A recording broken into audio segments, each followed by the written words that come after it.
Assalamualaikum warahmatullahi wabarakatuh.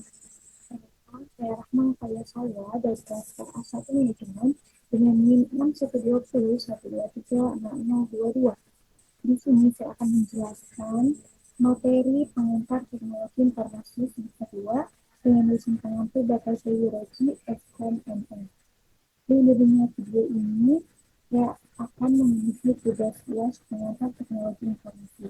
Baik, selanjutnya mari kita mulai dari materi yang pertama. Yang pertama yaitu pengantar teknologi informasi. Definisi teknologi informasi ada tiga. Yang pertama, dunia digital. Dunia digital, teknologi informasi merujuk pada penggunaan perangkat digital dan sistem komputer untuk mengumpulkan, menyimpan, mengelola, dan menyebarkan informasi. Yang kedua, perkembangan teknologi. Perkembangan teknologi informasi terus meningkat pesat, mencakup komputer, jaringan, perangkat, mobile, aplikasi, dan informasi. Pendukung efisiensi. Teknologi informasi digunakan untuk meningkatkan efisiensi dan produktivitas di berbagai sektor, seperti bisnis, pendidikan, kesehatan, dan pemerintahan. Di sini ada sejarah teknologi informasi dimulai dari mesin hitung, kemudian ke zaman komputer, dan seterusnya ke zaman internet dan era digital. Penggunaan teknologi informasi dalam kehidupan sehari-hari. Yang pertama, sebagai komunikasi. Teknologi informasi menjadi dasar komunikasi modern melalui email, pesan instan, media sosial, dan panggilan video. Yang kedua, sebagai hiburan. Internet dan perangkat digital memungkinkan kita untuk menikmati hiburan seperti streaming musik, film, dan game online. Yang ketiga, untuk belanja online.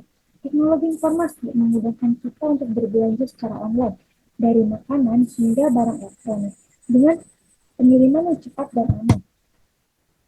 Dan teknologi informasi dalam bisnis itu ada tiga. Yang pertama sebagai kolaborasi, yang kedua pemasaran dan penjualan, yang ketiga pengambilan keputusan. Tantangan dalam implementasi teknologi informasi. Yang pertama, keselarasan teknologi dan proses. Yang kedua, keamanan dan privasi. Yang ketiga, sumber daya dan kompetensi. Keuntungan dan manfaat teknologi informasi juga ada tiga. Yang pertama, automasi dan efisiensi. Yang kedua, akses ke informasi. Yang ketiga, komunikasi global. Selanjutnya, di sini ada masa depan teknologi informasi. Yang pertama, sebagai kecerdasan buatan.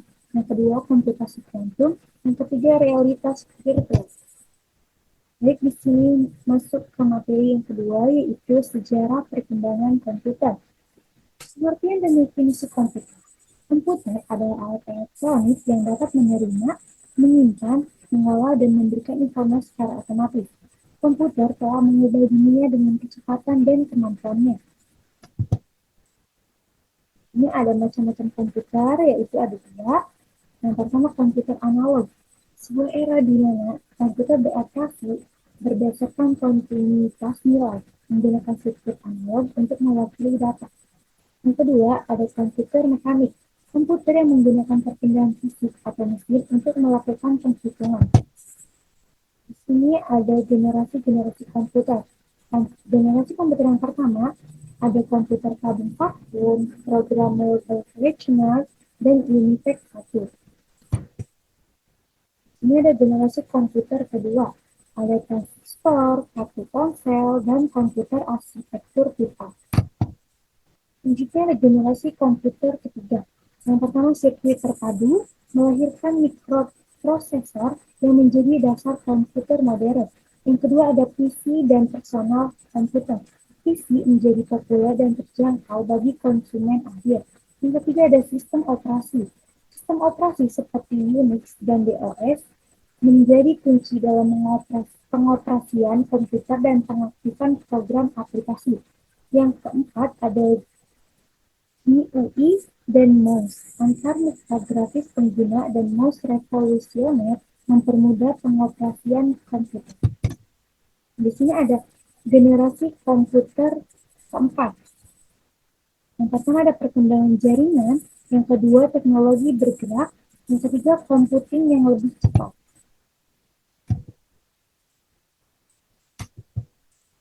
Selanjutnya, kita masuk ke materi yang ketiga, Dasar-dasar perangkat keras. Mekanisme kerja komputer. Yang pertama kerja komputer, yang kedua bit, byte, dan work. Yang ketiga inti dari komputer. Yang keempat memori komputer. Alat input dan output. Yang pertama ada keyboard. Keyboard adalah perangkat keras untuk memasukkan teks, karakter, dan perintah ke dalam sistem komputer. Yang kedua ada monitor. Monitor adalah jendela ke dunia komputer. Yang ketiga ada printer. Printer adalah perangkat keras untuk mencetak data digital di komputer seperti teks, dokumen, atau gambar ke media fisik seperti kertas. Yang keempat ada mouse. Mouse adalah perangkat keras yang digunakan untuk mengendalikan kursor dalam GUI atau Graphical User Interface komputer. Selanjutnya ada alat penyimpanan. Yang pertama ada hard drive atau HDD, yang kedua ada solid state drive atau SSD, dan yang ketiga ada flash drive. Ini ada sistem komputer. Yang pertama ada komponen, yang kedua perkembangan, dan yang ketiga sistem operasi. Selanjutnya kita masuk ke materi yang keempat, yaitu konsep program dan sistem software. Tujuan konsep program dan sistem perangkat lunak. Konsep program dan sistem perangkat lunak bertujuan untuk memahami struktur, fungsi, perilaku perangkat lunak serta memastikan bahwa program yang dibangun dapat memenuhi kebutuhan pengguna dengan efisiensi dan kualitas yang tinggi. Di sini ada definisi konsep program dan sistem perangkat lunak. Konsep program dan sistem perangkat lunak merujuk pada standar, prinsip, dan teknik yang digunakan dalam merancang, mengembangkan, dan memelihara perangkat lunak. Kemudian ada elemen-elemen konsep program dan sistem perangkat lunak. Terdiri dari elemen analisis kebutuhan, desain arsitektur, pengkodean, pengujian, pemeliharaan, dan dokumentasi. Di sini ada metode pengembangan program dan sistem perangkat lunak. Yang pertama ada waterfall, yang kedua agile, yang ketiga DevOps. Ini ada peran analisis kebutuhan dalam konsep program dan sistem perangkat lunak. Analisis kebutuhan merupakan tahap awal yang penting dalam pengembangan perangkat lunak. Proses ini melibatkan pemahaman mendalam tentang kebutuhan pengguna, dan pemodelan sistem untuk mencapai tujuan yang diinginkan. Selanjutnya ada tantangan dalam mengimplementasikan konsep program dan sistem perangkat lunak. Yang pertama ada kompleksitas, yang kedua perubahan kebutuhan, dan yang ketiga ada kualitas dan keamanan. Di sini ada keunggulan dan manfaat pengguna konsep program dan sistem perangkat lunak. Yang pertama ada produktivitas tinggi, yang kedua ada kualitas unggul, yang ketiga peningkatan keamanan, dan yang keempat peningkatan kendaraan. Selanjutnya kita masuk ke materi yang kelima, yaitu mengenal proses kata sampai dengan publishing. Alat kerja dan fitur word yang mempermudah pengolahan kata. Fitur kolaborasi. Yang pertama ada fitur kolaborasi, tools penyimpanan PDF, yang ketiga spelling dan grammar check, yang keempat word art dan insert media. Ini ada sejarah desktop publishing. Yang pertama 1980, desain grafis komputer dan desktop publishing muncul di Eropa sebagai alternatif proses produktif offset printing. Yang kedua 1990, desktop publishing menjadi layak untuk diakses terutama setelah pemakaian komputer pribadi meluas. Yang ketiga, sekarang banyak perusahaan menggunakan perangkat lunak seperti Adobe InDesign, First Express, dan Microsoft Publisher untuk produksi materi cetak yang rapi dan profesional. Ini ada spreadsheet sebagai alat pengolahan data. Yang pertama adalah laporan keuangan, yang kedua perencanaan fitness, dan yang ketiga perencanaan proyek. Ini ada software statistik. Yang pertama SPSS, yang kedua Microsoft Excel, yang ketiga SAS. Kemudian statistik dan data analisis. Ada tiga, statistik deskriptif, uji hipotesis, dan analisis variansi atau ANOVA. Visualisasi ilmiah. Yang pertama, astronomi. Secara visual memberikan gambaran benda-benda langit yang sulit terlihat. Kemudian ada kedokteran, menunjukkan visualisasi penyakit dan diagnosis yang sulit dipahami melalui praktek klinis. Selanjutnya ada genetika, ilustrasi yang mudah dipahami mengenai bagaimana DNA bekerja dan bagaimana mutasi mempengaruhi pola pewarisan gen. Ini ada perhitungan risiko dalam paperless publishing. Yang pertama sebagai keamanan sistem, yang kedua rendahnya biaya produksi, yang ketiga keuntungan lingkungan. Selanjutnya masuk ke materi yang keenam, yaitu apresiasi grafik, hipermedia, dan multimedia dalam presentasi. Konten grafik yang pertama sebagai komunikasi visual. Komunikasi visual adalah proses penyampaian informasi atau pesan menggunakan media yang dapat dilihat, seperti gambar, grafik, warna, dan tipografi. Yang kedua, pengertian grafik secara kreativitas yaitu kemampuan untuk menciptakan ide-ide baru dan inovatif yang dapat menghasilkan solusi yang efektif dan efisiensi dalam berbagai situasi. Dan yang ketiga, pengetahuan grafik tingkat efektivitas. Grafik dapat membantu meningkatkan tingkat pemahaman daya ingat dan minat pada suatu materi yang disajikan. Nah, selanjutnya, pengertian grafik visualisasi data.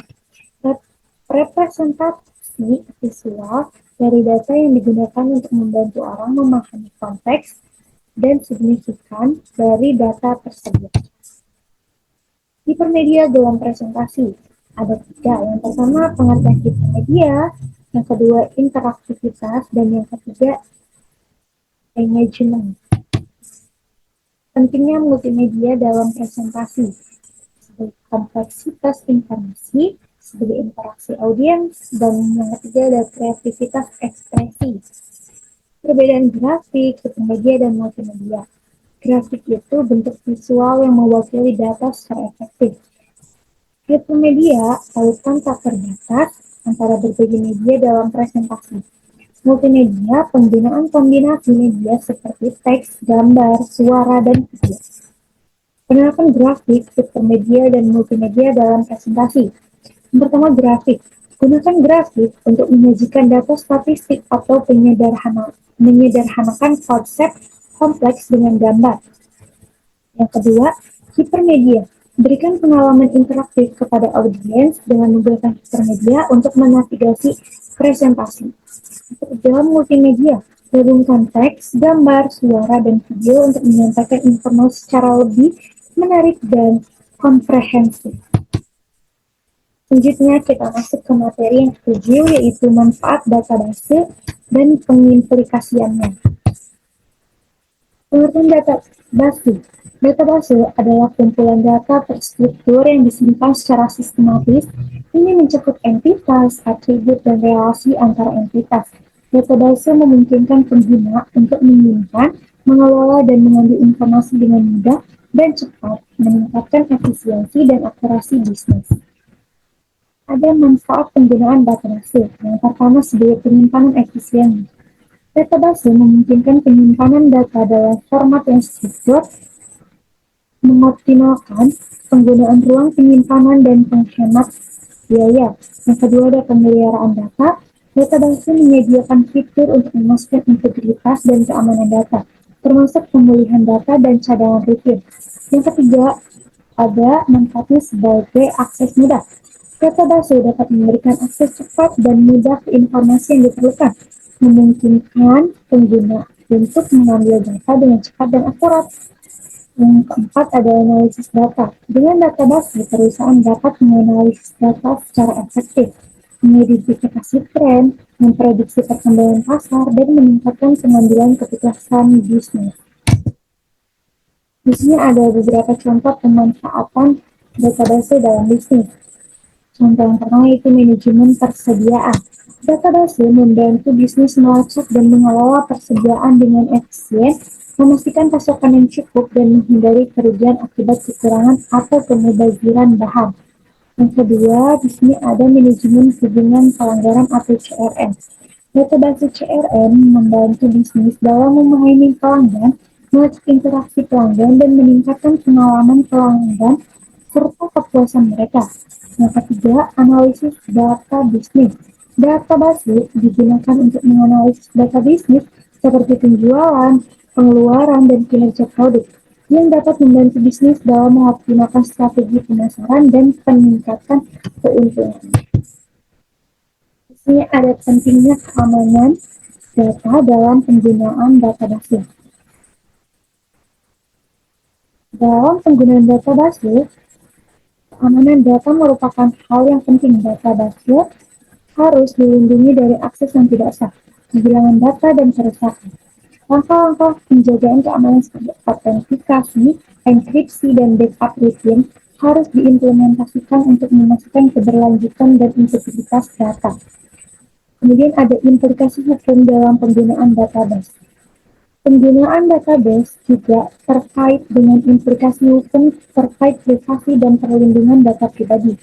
Regulasi seperti General Data Protection Regulation atau GDPR di Uni Eropa menetapkan prinsip perlindungan data yang harus dipatuhi oleh perusahaan yang menggunakan database. Tantangan dalam pengelolaan database. Yang pertama ada skalabilitas. Seiring bisnis berkembang, skala dan kompleksitas database juga meningkat. Menyusun strategi skalabilitas yang baik menjadi tantangan tersendiri. Yang kedua, kecepatan dan kinerja. Memastikan kinerja database yang optimal dalam mengakomodasi permintaan yang meningkat dan kebutuhan akses data real time. Yang ketiga, kesesuaian dengan peraturan. Mengikuti regulasi terkait privasi, keamanan data, dan perlindungan konsumen dalam pengelolaan database. Kemudian ada pengembangan database di masa depan. Yang pertama, database terdistribusi. Penggunaan database terdistribusi akan meningkat, memungkinkan data tersedia secara real time dan mereduksi risiko kegagalan satu titik. Kedua, ada integrasi dengan kecerdasan buatan atau AI. Integrasi antara database dan kecerdasan buatan akan semakin berkembang, mengoptimalkan analisis data dan pengambilan keputusan bisnis. Yang ketiga adalah lebih terfokus pada keamanan. Keamanan akan menjadi prioritas utama dalam penggunaan dan pengembangan database untuk melindungi data dari serangan siber. Selanjutnya masuk ke materi 8, yaitu pengantar jaringan dan telekomunikasi. Basic of Computer Networking yang pertama ada Local Area Network atau LAN, yang kedua ada Wide Area Network atau WAN, yang ketiga ada Network Protocol. Sini ada the power of email. Yang pertama, efficient communication. Yang kedua, enhanced collaboration. Yang ketiga, global connectivity. Selanjutnya ada teleconferencing breaking barriers. Yang pertama, virtual meeting. Yang kedua, video conferencing. Yang ketiga, webinars. Instant messaging connecting in real time. Yang pertama, real-time communication. Experience the convenience of instant messaging for immediate communication. Enabling quick decision making and fast information sharing. Yang kedua ada group chat. Explore the power of group chat, facilitating effective communication among team members, department, or community groups. Ketiga, virtual presence, stay connected and build relationships through virtual presence, allowing individuals to be stable and responsive anytime, anywhere. Ini ada transforming the world of information. Yang pertama, instant access to information. Yang kedua, ada business efficiency. Yang ketiga, Internet of Things atau IoT. Selanjutnya kita masuk ke materi yang ketiga, yaitu sejarah internet dan perkembangannya. Hal mula internet, yang pertama ada pelajaran ARPANET. Yang kedua, pengembangan protokol TCP atau IP. Yang ketiga, wajarnya www. Perkembangan teknologi internet, yang pertama kecepatan transmisi data, yang kedua perangkat terhubung, yang ketiga komputasi awam.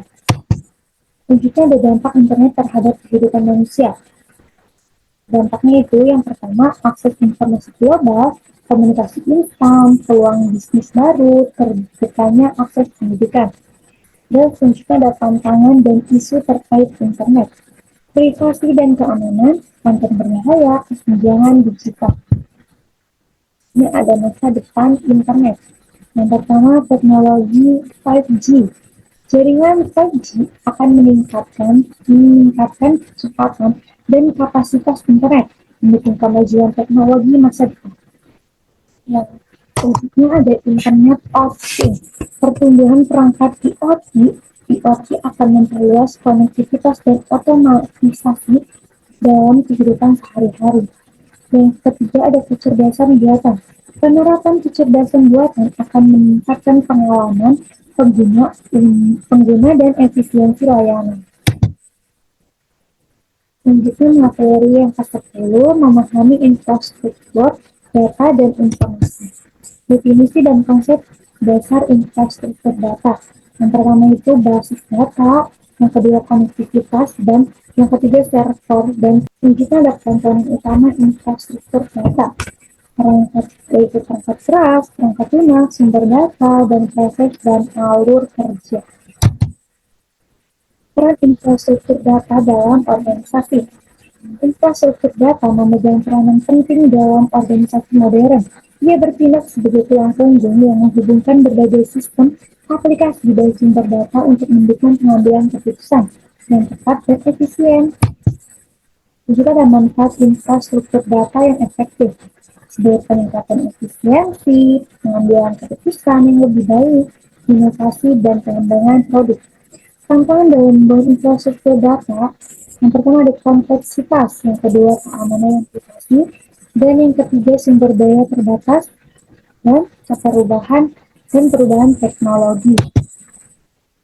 Teknologi pendukung infrastruktur data yaitu teknologi database dan sistem penyimpanan, jaringan dan konektivitas, dan analitik dan visualisasi data.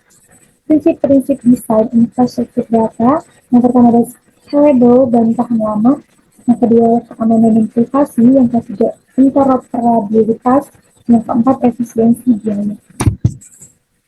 Tren dan perkembangan terkini dalam infrastruktur data.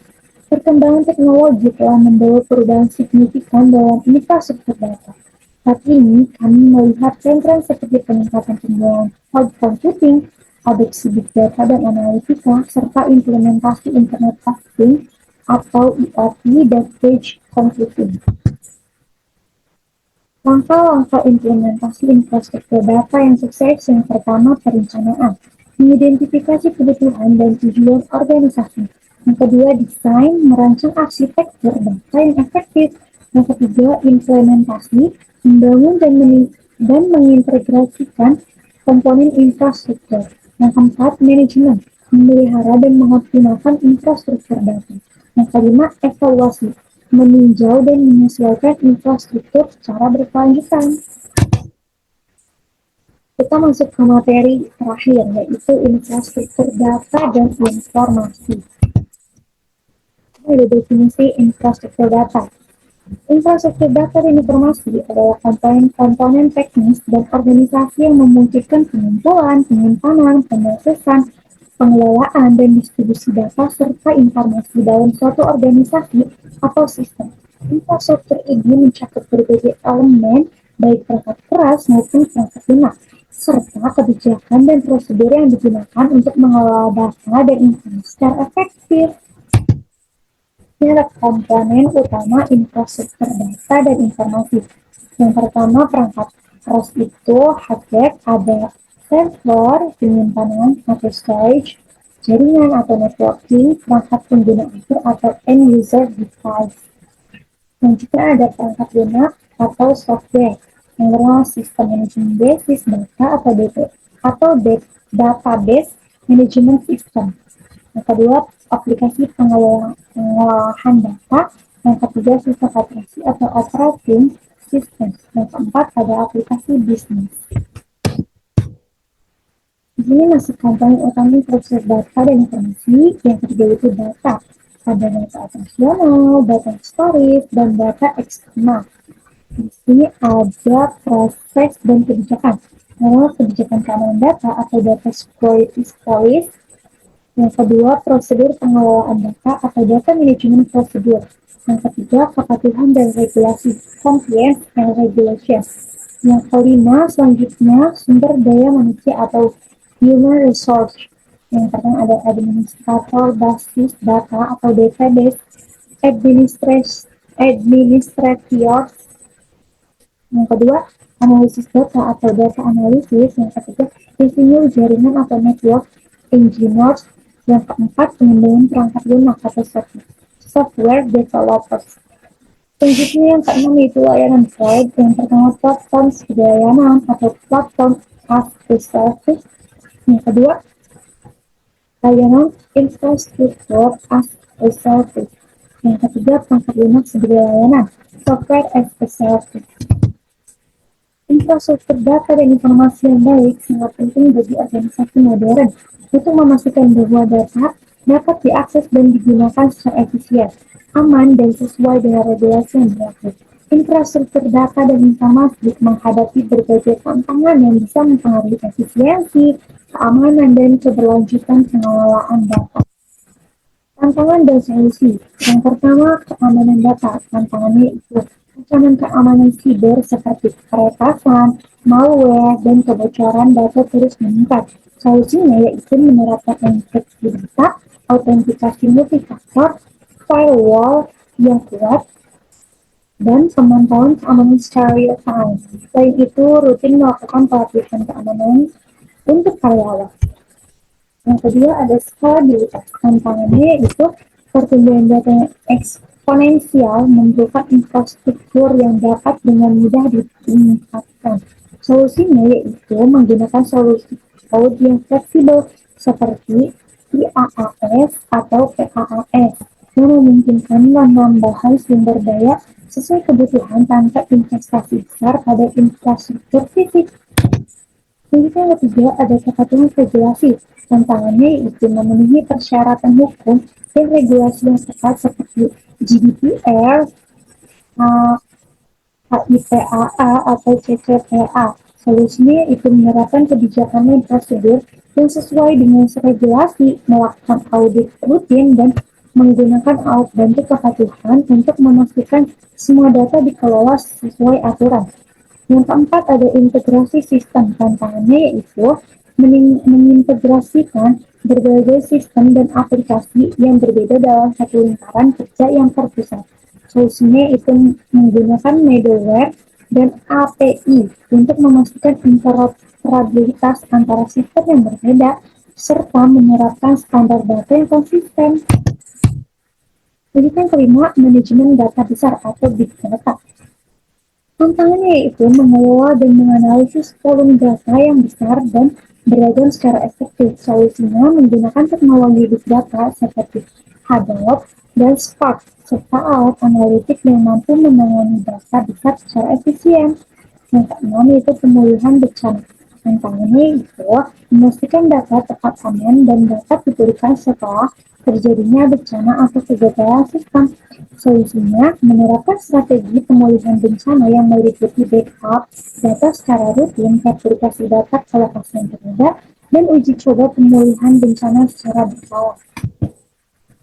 Yang ketiga ada ketersediaan dan keandalan. Tantangannya yaitu memastikan sistem dan data selalu tersedia dan dapat diakses tanpa gangguan.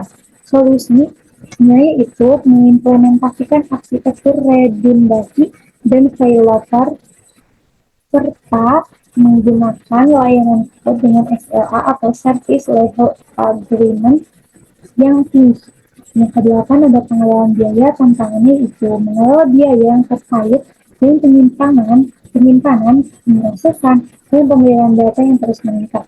Solusinya yaitu menggunakan solusi cloud dengan model pembayaran berdasarkan penggunaan atau pay as you go, mengoptimalkan penggunaan sumber daya dan melakukan analisis biaya secara rutin untuk menemukan area penghematan. Yang kesembilan ada kualitas data. Tantangannya itu memastikan data yang dikumpulkan dan dikelola secara berkualitas tinggi dan bebas dari kesalahan. Solusinya, menerapkan proses pengelolaan kualitas data seperti pembersihan data atau data cleansing, validasi data, dan penggunaan alat untuk manajemen kualitas data. Yang sepuluh ada keahlian dan sumber daya manusia. Tantangannya itu kurangnya tenaga ahli yang memiliki keterampilan yang diperlukan untuk mengelola infrastruktur data dan informasi yang kompleks. Solusinya itu melakukan pelatihan dan pengembangan profesional secara berkelanjutan, serta mempertimbangkan outsourcing atau kolaborasi dengan pihak ketiga yang memiliki keahlian khusus. Yang bisa saya sampaikan, semoga teman-teman bisa memahami materi yang saya sampaikan. Terima kasih. Wassalamualaikum warahmatullahi wabarakatuh.